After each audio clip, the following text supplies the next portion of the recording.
All right, let's get into it. Today, we're basically drawing up a blueprint for modern artificial intelligence, mapping out its architecture from the absolute foundations all the way to the skyscrapers that are still being designed. You've seen it everywhere, right? AI is in your phone, it's on the news. It feels like it's in every app we use, but what is it really? How do all these different pieces actually fit together? How do you get from a simple algorithm to a system that can reason and act on its own? That's the big question we're going to tackle. Okay, so let's start digging into this blueprint. We're going to build this thing together, layer by layer, starting with the concrete foundation and working our way all the way up to the most advanced stuff. And our journey starts at the very, very bottom, the absolute bedrock of all modern AI. It's this one huge revolutionary idea that machines don't have to be explicitly programmed for every single task. Instead, they can learn. And that is the core concept right there, machine learning. Instead of writing endless lines of code with if this, then that, we just feed a system a ton of data and let it figure out the patterns on its own. It's like you don't give someone a fish, you teach them how to fish. And honestly, this single idea is what powers everything else we're going to talk about. So how does this learning actually happen? Well, it happens inside something called a neural network, and you can just think of it like an engine. See here, the input layer sucks in all the raw data. Then, the hidden layers, they act like these powerful filters, finding patterns inside of patterns. And finally, the output layer spits out the result. But here's the magic trick. The knowledge is stored in what we call weights and biases. They're just like little adjustable knobs that get tweaked and fine-tuned as the network trains. It's this whole layered setup that lets it learn some really, really complex stuff.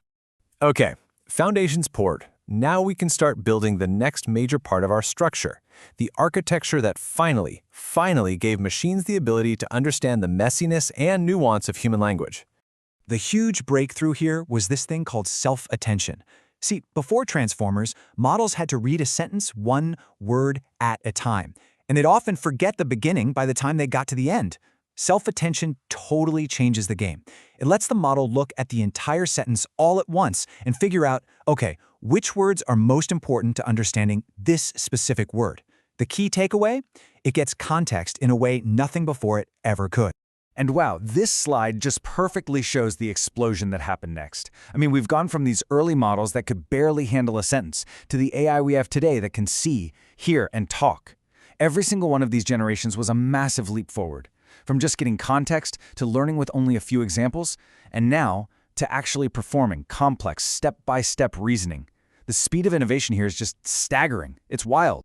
This incredible progress has led us somewhere new and pretty profound.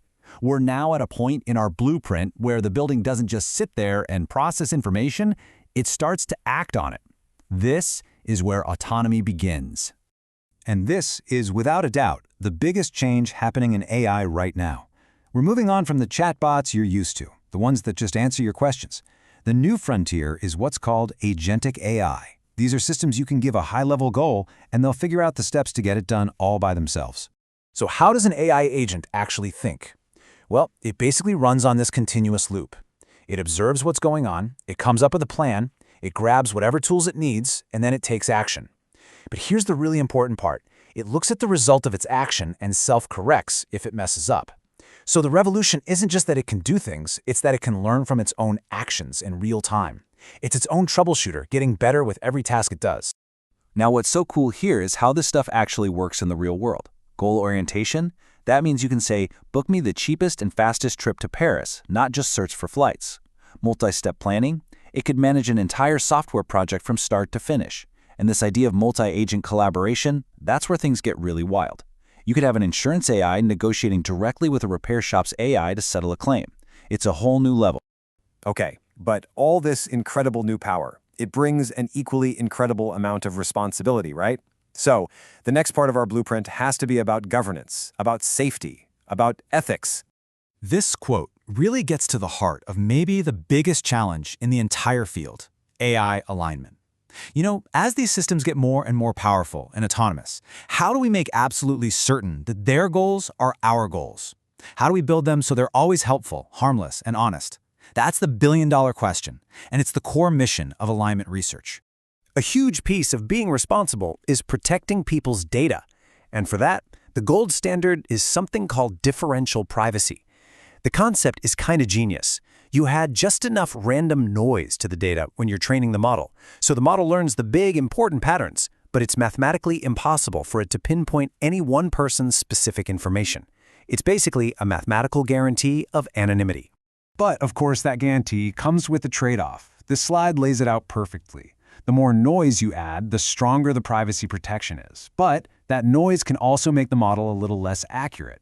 In the technical world, this is controlled by a number called epsilon. A small epsilon means tons of noise, great privacy.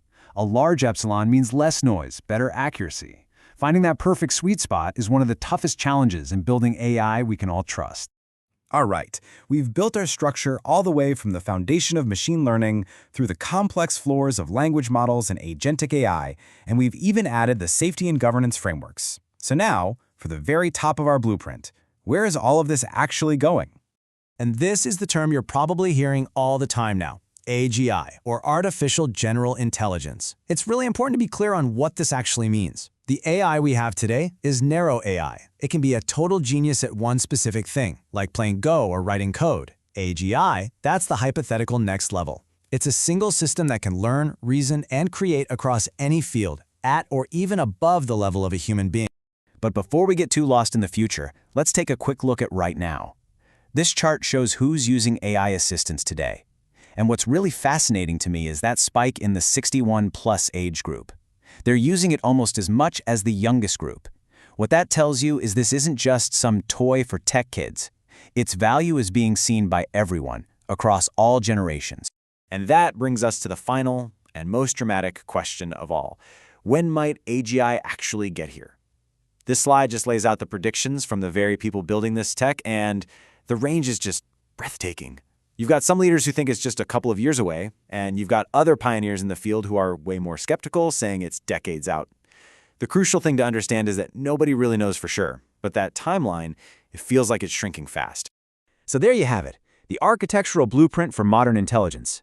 From its foundations in data to the autonomous agents we're seeing today and the potential for AGI on the horizon, we can see how all the pieces lock together. The only real question left is, as the architects of this whole new world, are we ready for what we're building?